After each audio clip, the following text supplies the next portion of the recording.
कैसे हैं आप सभी लोग। आप लोगों का स्वागत है मेरे यूट्यूब चैनल पुष्पम क्लासेस में। आज की इस वीडियो में हम लोग क्लास 11th का चैप्टर 1 पॉलिटिकल साइंस का पढ़ने जा रहे हैं, जिस चैप्टर का नाम है संविधान क्यों और कैसे। तो ये आपकी पॉलिटिकल साइंस का पहला चैप्टर है। तो जैसा कि चैप्टर का नाम है संविधान क्यों और कैसे, इस चैप्टर में हम लोग बेसिकली संविधान के बारे में पढ़ेंगे शुरू से लेकर लास्ट तक कि आखिर संविधान निर्माण कैसे हुआ, संविधान होता क्या है और संविधान की भारत में जरूरत क्या क्यों पड़ी या फिर इसके क्या फायदे हैं हमारे पास। ये सारी चीजें हम लोग इस चैप्टर में डिस्कस करेंगे। तो बच्चों, चैप्टर को स्टार्ट करने से पहले मैं आप लोगों को फिर से एक बार बता दूं कि हम लोगों ने क्लास 11 के ह्यूमैनिटीज वाले स्टूडेंट्स के लिए एक प्लेलिस्ट क्रिएट कर दी है जिसका नाम है उदय बैच। उसमें आपको क्लास 11 की ह्यूमैनिटीज स्ट्रीम की सारी वीडियोस आपको बिल्कुल फ्री में मिल जाएगा। जो पीडीएफ नोट्स है वो हमारे टेलीग्राम चैनल पर मिल जाएगा। टेलीग्राम चैनल की लिंक मैं आपको शेयर कर दूंगा वीडियो के लास्ट में। तो आओ बच्चों, हम लोग अपना चैप्टर शुरू करते हैं। बेसिकली सबसे पहले हमें जो चैप्टर के टॉपिक्स जो पढ़ने हैं वो मैंने यहाँ लिख दिए हैं। देख लें कौन कौन से। संविधान का अर्थ क्या है, आखिर संविधान होता क्या है। दूसरी चीज, संविधान का क्या कार्य है। संविधान हमने बनाया, हमने इसको नाम संविधान क्यों दिया, ठीक, और इसके कार्य क्या होते हैं, क्यों है संविधान इतने स्पेशल, ठीक है। संविधान का प्रकार, संविधान कितने प्रकार के होते हैं, ठीक है। संविधान के भी दो टाइप्स होते हैं, एक लिखित संविधान, एक अलिखित संविधान, ठीक है। उन दोनों को हम लोग पढ़ेंगे। उसके बाद संविधान की आवश्यकता, आखिर संविधान की जरूरत ही क्यों पड़ी, क्योंकि भारत एक लोकतांत्रिक देश है और भारत में संविधान क्या कार्य करता है। सवाल सारे टॉपिक्स एक दूसरे से अटैच्ड है, उसीलिए हमें सभी टॉपिक्स को स्पेशली कवर करना पड़ेगा एक एक करके। उसके बाद भारतीय संविधान सभा का गठन, आखिर संविधान बना किसी ने लिखा, ठीक है। तो संविधान लिखने वाले कौन कौन थे, उस सभा का, उस ग्रुप का निर्माण किस प्रकार किया गया, क्या डिसाइड किया गया कि कौन कौन उसमें शामिल होगा, किसके चीजों को या किसकी बातों को संविधान में इंक्लूड किया गया, ये सारी चीजें हम लोग पढ़ेंगे। उसके बाद संविधान निर्माण, यानी इतिहास में संविधान निर्माण की क्या पृष्ठभूमि थी। जैसे इतिहास है 1947 में भारत आजाद हुआ, उससे पहले संविधान बनना शुरू हुआ या नहीं, और 1947 के बाद कैसे हमारे पास विचार आए कि हमें एक संविधान की जरूरत है, ये सारी चीजें हम लोग इस चैप्टर में पढ़ेंगे। उसके बाद भारतीय संविधान के शोध। तो जैसा कि बच्चों आप लोगों को बता दूं, हमारा संविधान को पुष्प गुच्छ कहा जाता है क्योंकि हमारे संविधान में सभी देश के संविधान से कुछ कुछ पार्ट यानी अंश लिया गया है। तो वो सारी चीजें हम लोग पढ़ेंगे कि कहां से, किस देश के संविधान से हमने क्या चीज ली है। ये सारी चीजें इस वीडियो में हम लोग फुल्ली डिटेल एक्सप्लेनेशन देखेंगे। उसके बाद संविधान की विशेषताएं, आखिर जो संविधान है उसकी क्या क्या विशेषताएं होती है, ठीक। और जो आखिरी टॉपिक है संविधान के कार्य, ये उसी टॉपिक में खत्म हो जाएगा, ये एक्स्ट्रा टॉपिक है, इसको मिटा दो। इसके बाद आपका चैप्टर खत्म, चैप्टर 1 हो जाएगा फिनिश, और ये आपकी पहली बुक का चैप्टर 1 है, ठीक है। इसके अलावा एक और आपकी 11th की पॉलिटिकल साइंस की बुक है। तो अब बेसिकली हम चैप्टर स्टार्ट करते हैं और पहला टॉपिक देखते हैं, संविधान का अर्थ क्या है। तो देखो बच्चों, जैसा कि मैं आपको बता दूं, चैप्टर का नाम भी वही है, संविधान क्यों और कैसे। क्यों का मतलब तो आप जानते हो, जब भी हम कोई प्रश्न पूछते हैं तो हम लोग क्यों का यूज करते हैं। कैसे, हाउ, ये भी क्या है, प्रश्न पूछने के लिए हमसे क्यों और कैसे। आखिर संविधान है, संविधान क्या है। देखो, सबसे पहले संविधान को समझने से पहले एक एग्जांपल समझो। आप किसी भी गेम को खेलने जाते हो, गेम में कुछ नियम होते हैं कि आप इस सीमा के अंदर रहकर खेलोगे, इस लाइन को आपको पार नहीं करना है, ठीक। ये रूल्स है, आप किसी को हिट नहीं कर सकते। जैसे फुटबॉल है, ठीक, आप बॉल को हाथ से टच नहीं कर सकते, है ना। उसके बाद बॉल बाउंड्री पार गई, दोबारा से बॉल उठा कर लाओ, ठीक। उसमें भी आपको कुछ छूट दी जाती है ना, फुटबॉल में भी। उसके बाद किस चीज पर फाउल होगा, ठीक है, फुटबॉल में। तो सभी चीजें नियम होती है। उसी तरीके से किसी एक कंट्री में रह रहे नागरिकों को कंट्रोल करने के लिए कुछ नियम होते हैं जिन्हें हमने क्या नाम दिया, संविधान। तो बेसिकली जो संविधान है बाबू, वो क्या है, नियम। नियम हो गया या कानून, क्या नियम या कानून। कैसे, अब ये समझो, एक और एग्जांपल देता हूं आपको। रेड लाइट ट्रैफिक देखियो, रेड लाइट जो होता है वहां पर 3 लाइट्स होती हैं, रेड, येलो और ग्रीन। जो रेड, येलो और ग्रीन होता है, जब रेड होता है तो सिग्नल जाम होता है। अगर आप लोग सिग्नल को तोड़ोगे तो आपको फाइन भरना पड़ेगा, ठीक है। लेकिन जब ग्रीन होता है सिग्नल तब आपको चलना है। ये नियम है बाबू कि आप लोग इसको फॉलो करोगे। और ये नियम किसके लिए है? तो ये नियम तो उस देश में रह रहे नागरिकों के लिए है, देश के नागरिकों के लिए है ये सभी नियम। इससे नागरिकों को सुरक्षा भी हो रही है, और जो इन नियमों का अनुपालन नहीं करेगा या पालन नहीं करेगा उनको क्या किया जाएगा? दंडित किया जाएगा। अब देखो हमने संविधान समझा है क्या, तो हमारा पहला टॉपिक जो ये था ये तो क्लियर हो गया। संविधान का अर्थ क्या है? संविधान का अर्थ नियम या कानून। अब देखो बाबू संविधान का कार्य क्या होता है, तो संविधान के कार्य की जब हम बात करें तो संविधान का अच्छा नियम होता है। नियम या कानून का कार्य समझते हो? लोगों को कंट्रोल करना, ठीक, कुछ प्रतिबंध लगाना। प्रतिबंध लगाने का मतलब होता है रोक टोक करना। जैसे आप किसी से पब्लिक बेसिस पर अब्यूज वर्ड यूज नहीं कर सकते, ठीक। दूसरी चीज कि आप लोग मारपीट नहीं कर सकते, किसी के साथ गलत व्यवहार नहीं कर सकते, जातिगत भेदभाव नहीं कर सकते। ये सब क्या है? नियम है, प्रतिबंध है, किसी चीज पर आप पर रोक लगाया गया है। मौलिक अधिकार आपके 6 टाइप्स के होते हैं जो कि सभी नागरिकों को दिए जाते हैं इंडिया के अंदर रहने वाले। अब देखो कौन कौन से 6 हैं। तो सबसे पहले स्वतंत्रता का अधिकार, दूसरा जो है आपका समानता का अधिकार, तीसरा जो है आपका शोषण के विरुद्ध अधिकार,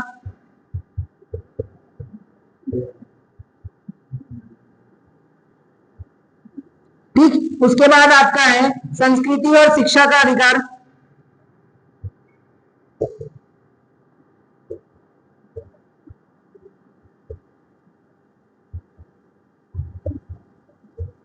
ठीक। इसके बाद आपका है धार्मिक स्वतंत्रता का अधिकार,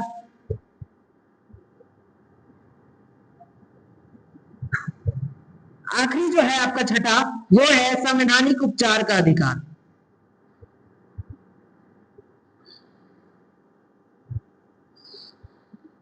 तो 6 मौलिक अधिकार होते हैं यानी फंडामेंटल राइट्स होते हैं जो कि हर नागरिकों को दिए जाते हैं। आपके पास भी है, मेरे पास भी है। स्वतंत्रता का अधिकार, समानता का अधिकार, शोषण के विरुद्ध अधिकार, संस्कृति और शिक्षा का अधिकार, धार्मिक स्वतंत्रता का अधिकार, संवैधानिक उपचार का अधिकार। आगे आने वाले चैप्टर में इन 6 को हम लोग डिटेल में पढ़ेंगे, लेकिन अभी आपके लिए इतना जानना मामूली सी बात थी और इतना आपको याद भी रखना, अपने नोट्स में लिख भी लेना, ठीक है। ये बेसिक चीज है। अब थोड़ा सा हम लोग आगे बढ़ते हैं। उसके बाद क्या है? संविधान का प्रकार। आखिर संविधान के कितने टाइप्स होते हैं? तो बेसिकली संविधान 2 तरीके का होता है। एक होता है लिखित रूप में और एक होता है अलिखित रूप में। बोल लो, लिखित संविधान और अलिखित संविधान। लिखित संविधान जो होगा वो एक बुक में होगा। क्या? कहीं भी लिखा जाएगा तो किसी चीज पर लिखी जाएगी, है ना, संविधान को, सभी नियमों को, कि आप अगर ये गलती करोगे तो आपको ये सजा दी जाएगी, है ना। और अलिखित क्या होता है? किसी एक इंसान को याद रहता है, ठीक है, इसमें रिकॉर्ड नहीं रह पाता है, प्रूफ या रिकॉर्ड नहीं रहता है, ठीक है। लेकिन लिखित संविधान में एक बुक होती है जिसमें सभी नियम को लिख दिया जाता है, ठीक है, सभी कानूनों को लिख दिया जाता है और उसको देख करके किसी भी देश पर शासन किया जाता है। अब देखो जो संविधान होता है लिखित, ये किसमें है? इंडिया में। इंडिया एक लोकतांत्रिक देश है यानी डेमोक्रेटिक कंट्री है। आप लोगों को एक जीके का भी सवाल बता देता हूं, ठीक है, करंट अफेयर का, कि जो इंडिया है वो वर्ल्ड में नंबर वन पे आता है डेमोक्रेटिक कंट्री में। लोकतांत्रिक अगर शासन व्यवस्था में बात करूं तो वर्ल्ड में इंडिया नंबर 1 पर है। किस पर? नंबर 1 पर है। कौन? इंडिया, वर्ल्ड में। अब देखो हमने संविधान के 2 टाइप्स पढ़ा, लिखित और अलिखित। क्या क्या? लिखित और अलिखित। अगला टॉपिक हमारा क्या है कि संविधान की आवश्यकता क्यों है? संविधान की आवश्यकता क्यों है? फटाफट इसके स्क्रीनशॉट लेना है तो ले लो, मैं मिटा दूं। तो अब देखो, अब हम दूसरा टॉपिक देखेंगे जो हमारा है क्या? संविधान की आवश्यकता। संविधान की हमें जरूरत क्यों पड़ी? ठीक है, देखो आप लोगों को कंट्रोल करने के लिए आपके माता पिता है, टीचर है, मैं हूं। अगर आप लोग कोई गलती करोगे, स्कूल में गलती करोगे तो टीचर आपको पनिशमेंट देंगे, घर पे गलती करोगे तो माँ बाप आपके आपको पनिशमेंट देंगे। उसी तरीके से यहाँ पर भी संविधान की आवश्यकता हमें बहुत चीजों के लिए है, जैसे कि कोई अगर गलत कार्य करता है तो उसको रोकने के लिए। ठीक, अब देखो हम लोग थोड़ा सा डिटेल में इसको पढ़ लेते हैं कि आखिर संविधान की आवश्यकता क्यों है। संविधान की आवश्यकता क्यों? तो सबसे पहले जब मैं बात करूंगी संविधान की आवश्यकता की, तो यह है कि आपको क्यों है आवश्यकता। तो सबसे पहली चीज है नियमों को सही ढंग से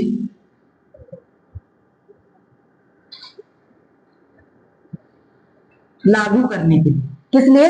नियमों को सही ढंग से लागू करने के लिए। अब मान लो जो एरिया में आपको जिस चीज की जरूरत नहीं है वो चीज दे दी जाए तो फिर क्या फायदा है। तो ये संविधान देखता है कि किसको किस तरीके से हमें कंट्रोल में करना है और किसको क्या चीज की जरूरत है। दूसरी चीज जो है ये आपको क्या करता है, क्या करता है, आपको सुरक्षा प्रदान करता है। ठीक, आपको सुरक्षा प्रदान करता है कि आप अगर पब्लिक प्लेस पर हो और कहीं भी हो, आप अगर आपने कोई गलती की है तो आपको कोई कुछ भी कहे वो आपको पर्सनल मैटर, लेकिन अगर आपने कोई गलती नहीं की है और आपके साथ मारपीट की जाती है या कोई आपको दुर्व्यवहार करता है आपके साथ, तो आप पुलिस में जाइए, उसकी कंप्लेन करिए। लेकिन ना ऐसे ही जाके पुलिस में कंप्लेन मत कर देना किसी का भी, उल्टा केस तुम लोगों पर हो जाएगा, फिर मैं भी बचाने नहीं आऊंगा। ठीक है, अब देखो अगला जो बात बोलूं कि संविधान की आवश्यकता क्यों है। एक देश में देश के शासन व्यवस्था को चलाने के लिए, शासन व्यवस्था को चलाने के लिए देख लो एक देश में बहुत सारी पॉलिटिकल पार्टियां होती हैं। क्या होती हैं? बहुत सारी पॉलिटिकल पार्टीज होती है, राजनीतिक पार्टी जो कि अलग अलग तरीके से शासन करती है। ठीक है, अलग अलग तरीके से शासन करती है। अब जो ये देश की शासन व्यवस्था होती है वो लोकतांत्रिक होगी या अलोकतांत्रिक, दो तरीके की होती है। एक होता है लोकतांत्रिक या फिर अलोकतांत्रिक, लोकतांत्रिक या अलोकतांत्रिक, या जिसे राजतंत्र भी बोल दूं मैं। लोकतांत्रिक यानी जहां पर लोगों का शासन होता है। ठीक है, क्या होता है? लोगों का शासन होता है, वो क्या होता है? लोकतांत्रिक। अलोकतांत्रिक यानी राजतंत्र, जहां पर राजा का शासन होता है और वंशानुगत पद पर शासन किया जाता है। क्या होता है? लोकतांत्रिक शासन व्यवस्था वहां होती है जहां पर लोगों का शासन होता है। लोगों का शासन मतलब लोगों के द्वारा चुने हुए जो नेता होते हैं वो क्या करते हैं? शासन करते हैं। लेकिन जो अलोकतांत्रिक या राजतंत्र होता है वहां पर क्या होता है? जो राजा होता है वो वंशानुगत पद पर शासन व्यवस्था को चलाता है। उसके बाद हमें संविधान की आवश्यकता क्यों पड़ती है, आप ही सोचो। जल्दी जल्दी आप एक दो चीजें कमेंट करो कि आपको संविधान की जरूरत क्यों है ना। आपको अधिकारों के लिए, ठीक, और अवसर की प्राप्ति, अवसर की प्राप्ति के लिए संविधानों की जरूरत पड़ती है। अब देखो संविधान जो है वो आपको अवसर किस प्रकार देगा। मान लो संविधान की नजर में हमारे पास एक अधिकार है, समानता का अधिकार। संविधान की नजर में सभी लोग इक्वल है, चाहे वो गरीब हो, चाहे वो अमीर हो, चाहे आप हो, चाहे मैं, सबके लिए सब क्या है? संविधान की नजर में इक्वल है। अब जो सब अवसर का मतलब है कि जब सब सरकार जो होती है किसी भी देश में अगर कोई नियम लाती है तो वो अमीर और गरीब दोनों के लिए लाती है, अमीर और गरीब। लेकिन इसमें थोड़ा सा अंतर क्या होता है बाबू, इसमें अंतर यह होता है कि जो अमीर होता है इसको कम प्रॉफिट थोड़ा सा मिलता है, थोड़ा सा कम प्रॉफिट मिलता है, लेकिन मिलता जरूर है। लेकिन गरीब जो होता है आज के टाइम पे, जो गरीब है उसको उसका ही हक नहीं मिल रहा है, अमीर जो हो रहा है वो इनका भी हक छीन ले रहे हैं। संविधान इसको बचाने में असफल देखा जा रहा है आज के टाइम पे। इन दोनों के बीच में जो खाई है ना वो बहुत ज्यादा बढ़ती जा रही है बाबू। गरीब गरीब होता जा रहा है और अमीर अमीर होता जा रहा है। अमीर के पास पैसे की कमी नहीं है और गरीब के पास पैसे की कमी ही है। गरीब दो रोटी दो वक्त का खाना भी नहीं पूरे अच्छे से खा पाते। दो वक्त के खाना आपके लिए बेसिक नीड्स होती है। ठीक है, और कुछ गरीब वैसे भी होते हैं जो दिखावटी गरीब होते हैं, मैं उनको भी कहूंगा कि जो संपत्ति इतनी सारी रखकर भी रोड पर झुग्गी में रहते हैं, ऐसे ऐसे लोग देखे हैं मैंने। कि इतनी बड़ी संपत्ति है, प्रॉपर्टी, अच्छा मकान है, पैसा है, लेकिन तब भी रोड पर झुग्गी डाल के रह रहे हैं, उस रूम को, उस घर को किराए पर लगा दे रहे। तो वो उनकी गलती है, लेकिन जो लोग रियली में गरीब है उनका हक छिन जा रहा है, वहां पर संविधान काम नहीं कर पा रहा। अगर मैं इस वीडियो में, देखो बच्चों ऐसे कहना नहीं चाहिए, ठीक है। आप लोगों ने देखा क्लास 8 के एनसीईआरटी में खाली एक चीज लिखी हुई थी कि कितने केसेस पेंडिंग हैं आज के न्यायालय में, है ना। उस चीज को हटाने के लिए जो सुप्रीम कोर्ट है उसने क्या कर दिया, आदेश दे दिया कि इस पुरानी बुक को फटाफट हमें सारे जितने भी शॉपकीपर से वापस कर दो, इस बुक को हम लोग दोबारा से छापेंगे, वो लाइन हटा दो। एनसीईआरटी को ये वार्निंग दी गई, एनसीईआरटी पर फाइन लगाया गया। अगर मैं भी कह रहा हूं तो मेरे पर भी कुछ भी एक्शन हो सकता है, लेकिन कोई दिक्कत नहीं है। देखो बच्चों, आज के टाइम पे हमारे न्यायालय में बहुत सारे केसेस क्या है, पेंडिंग है। बहुत सारे केसेस क्या है, पेंडिंग है, जहां पर न्यायपालिका की कमी दिखती है कि न्यायपालिका उन केसेस को सॉल्व करने में असफल देखा जा रहा है, ठीक है। अब देखो अगले, ये तो हमने देख ली संविधान की हमें आवश्यकता क्यों है। अब देखो अगला जो टॉपिक है हमारा, भारतीय संविधान सभा का गठन। संविधान सभा का गठन किस प्रकार हुआ। तो बाबू जैसे कि आप लोगों को पता है, भारत में कब आए, थोड़ा सा रिवाइज में जाते हैं। 1600 के लगभग में कौन आता है हमारे भारत में, अंग्रेजों का आगमन देखा जाता है। कब, 1600 के लगभग में अंग्रेजों का आगमन देखा जाता है। 1608 में ईस्ट इंडिया कंपनी भारत में पूरी तरीके से अपनी स्थापना कर देती है। 1608 की स्थापना के बाद 1757 बैटल ऑफ प्लासी, ठीक है, बैटल ऑफ प्लासी जो कि बंगाल में हुआ। उसके बाद 1764 22 अक्टूबर 1764 को बक्सर का युद्ध। उसके बाद 1905 में, उससे पहले भी है 1857 का द ग्रेट रिवोल्यूशन, ठीक है, 1857 की क्रांति। उसके बाद देखो क्या है, 1905 में बंगाल का विभाजन, है ना। 1905 में बंगाल का विभाजन। इस जितने टाइम में अंग्रेज जब आए, आते वक्त कुछ नियम लाए। क्या लाए, नियम लाते थे, रेगुलेटिंग एक्ट लाते थे। 1773 का सबसे पहला रेगुलेटिंग एक्ट आया। कब, 1773 में रेगुलेटिंग एक्ट आया। उसके बाद चार्टर एक्ट, फिर भारत सरकार अधिनियम आया 1935 के लगभग में, यानी भारत की आजादी से कितने साल पहले, 7, इधर 5, 40 और 7, 12 साल पहले 1935 में एक भारत सरकार अधिनियम आया। क्या आया, भारत सरकार अधिनियम। लिख देता हूं मैं, भारत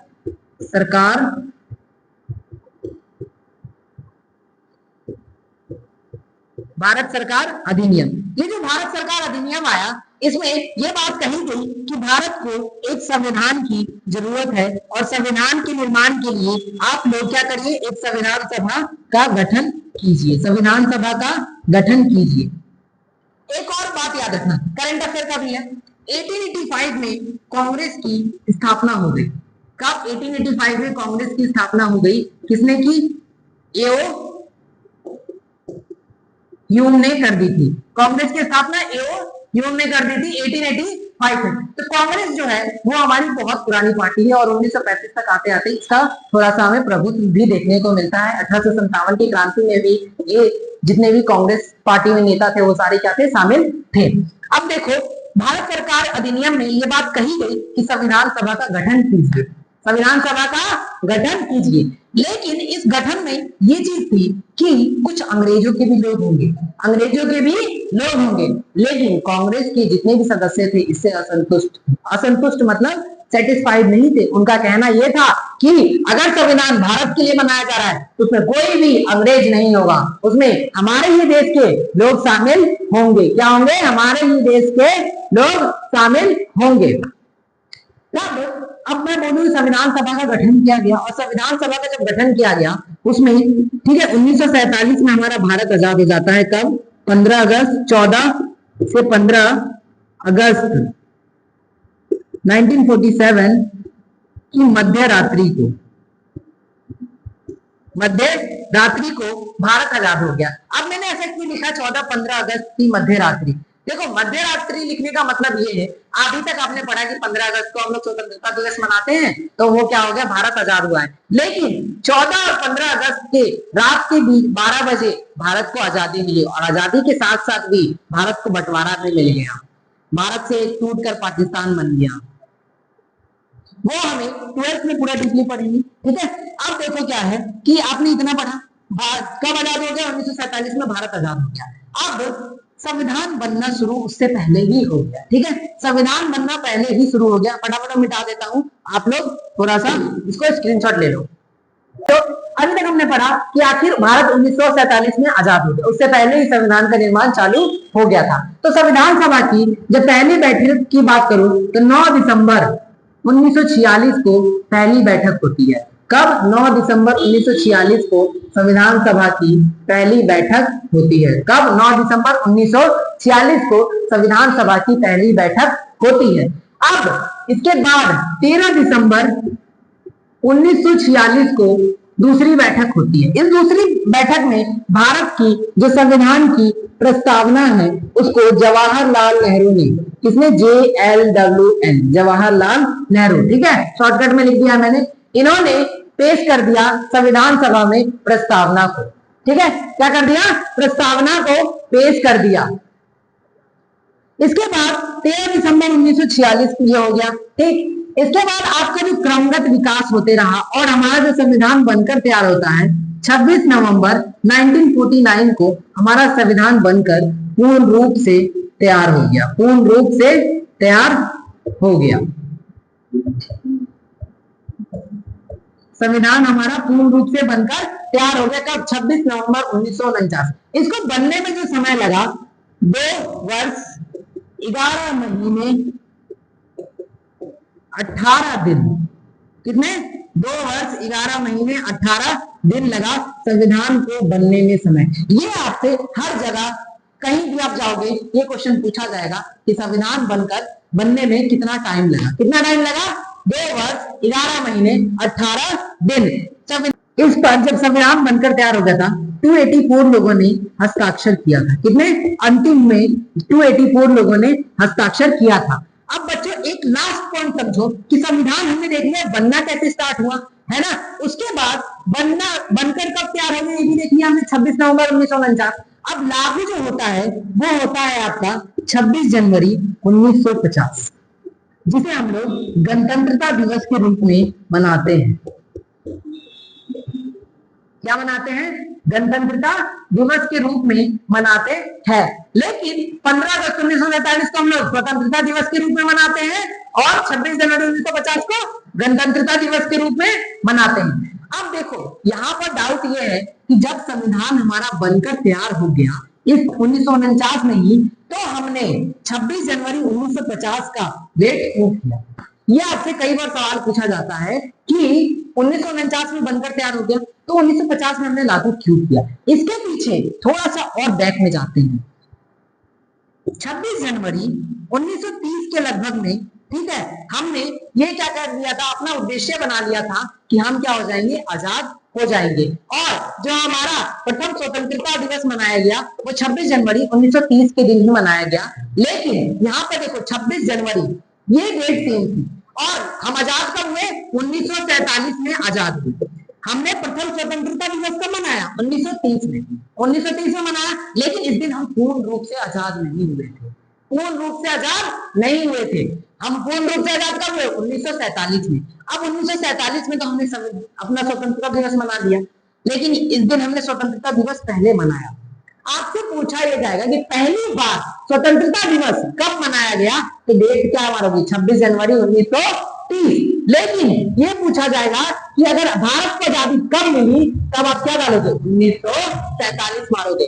अब देखो बाबू 1947 मिली तो 1950 वाले दिन जब हमारा संविधान बनकर तैयार हो गया 1949 में, ये डेट सेम थी 26, ठीक। जिस कारण हमने उसको थोड़ा सा, देखो संविधान बनकर तैयार हो जाने के बाद भी ना कुछ जो मुद्दे ऐसे होते हैं ना जिनको कंट्रोल करना मुश्किल होता है, उसको नियंत्रित करना पड़ता है। उसके बाद उन मामलों को सॉल्व करके बाकी के जो उसके सिस्टम में, अच्छा किसी चीज को आप लोग फोन खरीदते हो तो फोन में बहुत सारे ऑप्शंस आते हैं नए फोन में लॉगिन करने के लिए, है ना। तो उस संविधान को भी लागू करने में कुछ समय लगता है, ठीक है, उसमें कुछ सुधार की जरूरत पड़ती है। तो जिस कारण ये डेट क्या हो गई? 26 जनवरी 1950 को हमने गणतंत्रता दिवस मना लिया। देखो अभी तक हमने क्या समझा? अभी तक हमने यही समझा कि जो संविधान किस प्रकार बनना शुरू हुआ और कहां पर जाकर बनकर तैयार हो गया। तो जैसा कि अब हमें पढ़ना है भारतीय संविधान के स्रोत। तो मैंने आपको बताया कि स्टार्टिंग में ही वीडियो को बताया था कि जो संविधान है हमारा उसको पुष्प गुच्छ कहा जाता है। क्या कहा जाता है? पुष्प गुच्छ कहा जाता है, क्योंकि हमने बहुत जगहों से, बहुत संविधानों से, बहुत देश के संविधानों से कुछ ना कुछ चीजें हमने उधार ली है, जिस कारण हमें देश संविधान को उधार का थैला भी कहा जाता है।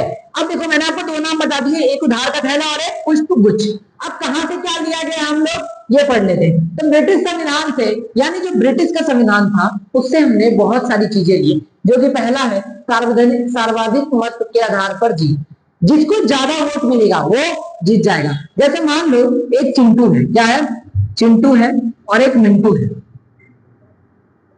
मान लो चिंटू को 10 वोट मिला है और मिंटू को 2 वोट मिला है, तो जीतेगा कौन? चिंटू जीतेगा, क्योंकि हमने क्या अपना है? सर्वाधिक मत के आधार पर जीत। इसको ज्यादा लोगों ने पसंद किया है, इस कारण इसको ज्यादा वोट मिला है, तो ये नेता बनेगा और सरकार में जाएगा, सरकार अपनी बनाएगा। उसके बाद सरकार का संसदीय स्वरूप, यानी सरकार का संसदीय स्वरूप का मतलब है जहां पर राष्ट्रपति और प्राइम मिनिस्टर दोनों मिलकर काम करते हैं। यह एक शासन व्यवस्था का अंग है जहां पर राष्ट्रपति देश का प्रमुख होता है, जबकि प्रधानमंत्री मंत्रिमंडल का प्रमुख होता है। ठीक है।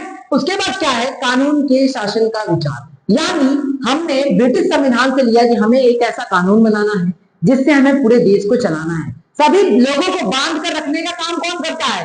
ये कानून। सुनने में बहुत छोटा वर्ड है लेकिन बहुत बड़ा है ये, अंदर से गहराई से देखो इसको। ठीक है। उसके बाद है फ्रांस का संविधान। फ्रांस के संविधान से हमने स्वतंत्रता, समानता, बंधुत्व का सिद्धांत लिया है। स्वतंत्रता, समानता, बंधुत्व, ये हमारे मौलिक अधिकार का भी एक अंश है, स्वतंत्रता, समानता, है ना। उसके बाद दक्षिण अफ्रीका। दक्षिण अफ्रीका से हमने संशोधन का लिया है। क्या लिया है? संशोधन का लिया है। अब देखो संशोधन, यहाँ पे संशोधन गलत लिखा है या नहीं सही था। संशोधन जो है वो आर्टिकल 368 के थ्रू होता है। ठीक है। किसके थ्रू होता है? आर्टिकल 368 के थ्रू संविधान में संशोधन किया जाता है। 368 के थ्रू संविधान में संशोधन किया जाता है। किस थ्रू? कौन सा आर्टिकल है जिससे संविधान में संशोधन किया जाता है? आर्टिकल 368। अभी तक पूरा 106 संविधान संशोधन हो चुके हैं। कितने? 106 संविधान संशोधन टोटल हो चुके हैं। संविधान संशोधन हो चुके हैं। और जो 106 वाला था नारी शक्ति वंदन अधिनियम है। नारी शक्ति वंदन अधिनियम 106 अमेंडमेंट किस चीज का है? नारी शक्ति वंदन अधिनियम। ये आज का ज्यादा से ज्यादा करंट अफेयर का टॉपिक है। ठीक है। ये आपको जीके में पूछ लेगा कि ऐसा कौन सा संविधान का अनुच्छेद है जिसके थ्रू हम लोग संविधान में क्या करते हैं? सुधार कर सकते हैं। वो आर्टिकल 368। ये आपको हर जगह मिल जाएगा, चाहे आप लोग किसी कॉम्पिटेटिव एग्जाम की तैयारी करो, सीयूटी दे रहे हो, या फिर आप किसी सरकारी नौकरी की तैयारी कर रहे हो। तो अगला देखो अमेरिका। अमेरिका से हमने मौलिक अधिकार लिए, जो नागरिकों को हमने 6 अधिकार दिए हैं। कौन कौन से बच्चों? फटाफट बोलो मेरे साथ। स्वतंत्रता का अधिकार, समानता का अधिकार, और शोषण के विरुद्ध अधिकार, संस्कृति और शिक्षा का अधिकार, उसके बाद संवैधानिक उपचार का अधिकार और धार्मिक स्वतंत्रता का अधिकार। ये हो गए हमारे 6। अब कुछ बच्चों का डाउट यहाँ पे रहता है कि पहले तो 7 थे। कुछ बच्चों ने जो पढ़ा है वो पहले 7 था, तो जो 7 था उसका एक जो था संपत्ति का अधिकार, उसको अब मौलिक अधिकार से कानूनी अधिकार में शिफ्ट कर दिया गया है। इसमें एक केशवानंद भारती केस था। ठीक है। 1973 में यह आपको Keshavananda Bharati case 12th class की पॉलिटिकल साइंस में पढ़ने को मिलेगा। बेसिकली कुछ नहीं है, जमीन से रिलेटेड विवाद है। ठीक है। जो कि 1973 में हुआ था। अब इतना समझ लिया। उसके बाद देखो कनाडा से लिया हमने अर्धसंघात्मक सरकार। अब अर्धसंघात्मक का मतलब समझो। अर्धसंघात्मक का मतलब होता है कि ऐसी सरकार जहां पर सेंट्रल गवर्नमेंट यानी केंद्र सरकार भी हो और स्टेट गवर्नमेंट भी हो। क्या हो? सेंट्रल गवर्नमेंट भी हो और स्टेट गवर्नमेंट भी हो। लेकिन जो सेंट्रल होता है वो अधिक क्या होता है? पावरफुल होता है। अधिक पावरफुल यानी शक्तिशाली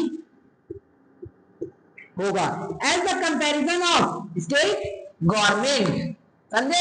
अब जैसे मान लो स्टेट का क्या है, स्टेट को सिर्फ अपने एक स्टेट को देखना है, जैसे दिल्ली हो गया, ठीक है, दिल्ली के सीएम रेखा गुप्ता, उनको पूरा दिल्ली की ही देख रेख करना है, दिल्ली में किस तरीके से विकास करना है। लेकिन जो सेंट्रल गवर्नमेंट होगी, जिस पर भी सेंट्रल पर जिसका सरकार है, वो क्या करेगा, पूरे ऑल ओवर इंडिया के स्टेट्स को कंट्रोल करेगा। अब ये हो गया। उसके बाद देखो हमारा अगला जो टॉपिक है संविधान की विशेषताएं। तो संविधान की जब मैं विशेषताओं की बात करूं तो संविधान की विशेषताएं क्या है कि संविधान जो भारत का है वो एक सबसे बड़ा लिखित संविधान है, विश्व का सबसे बड़ा लिखित संविधान है। हमारे संविधान को कठोर एवं लचीला संविधान कहा जाता है। कठोर और लचीला संविधान कहने का जो मतलब है यह है कि हमारे संविधान में लिमिट्स भी है कि हम लोग मूल ढांचे में सुधार नहीं कर सकते, है ना, लेकिन उसके अंदर में सुधार कर सकते हैं। जैसे कुछ अधिनियम हो गए जिनको हम हटा सकते हैं, है ना, लेकिन जो उसका बेसिक स्ट्रक्चर है उसमें आप कोई भी चेंजेस नहीं कर सकते हो। उसके बाद क्या होगा, संविधान की विशेषता है कि संविधान आपको नीति निर्देशक तत्व देता है, राज्य के नीति निर्देशक तत्व, लेकिन ये बेसिकली वो गवर्नमेंट के हाथ में रहती है जिसकी सरकार बनती है। उनका मन कर रहा है तो वो आपको ये देंगे, नहीं तो नहीं देंगे। इसके लिए आप न्यायपालिका में नहीं जा सकते हो। नीति निर्देशक तत्व का मतलब है जैसे कोई भी पार्टी इलेक्शन लड़ती है, उस समय कुछ वादे करती है कि हम सड़क बनाएंगे, बच्चों के लिए अच्छे अच्छे स्कूल कराएंगे, ठीक है, प्राइवेट स्कूल की तरह शिक्षा देंगे, लेकिन सरकार अगर जीतने के बाद वो चीज नहीं कर रही है तो आप न्यायपालिका में इसके लिए नहीं जा सकते। वो सरकार के ऊपर है कि सरकार करना चाहती है या नहीं। अगली बात जो बोलूं, मौलिक अधिकार। मौलिक अधिकार सभी नागरिकों को दिए गए हैं, ठीक है। एक बार फटाफट कमेंट कर दो कि कितने मौलिक अधिकार होते हैं, ठीक है। मौलिक अधिकार हो गया। उसके बाद जो हमारा संविधान है वो लोकतांत्रिक शासन व्यवस्था पर चलता है, और लोकतांत्रिक शासन व्यवस्था में भारत वर्ल्ड में नंबर 1 पर आता है। तो ये जो चैप्टर था अब पूरी तरीके से एक्सप्लेन हो चुका है, और यही जो टॉपिक्स थे वो हमने लगभग एक ही वीडियो में खत्म हो गया है। अगली वीडियो के लिए आप हमारे चैनल को सब्सक्राइब करें और इस वीडियो को फटाफट अपने दोस्तों के पास भी शेयर कर दें कि उनका भी पढ़ाई स्टार्ट हो जाए क्लास 11 का।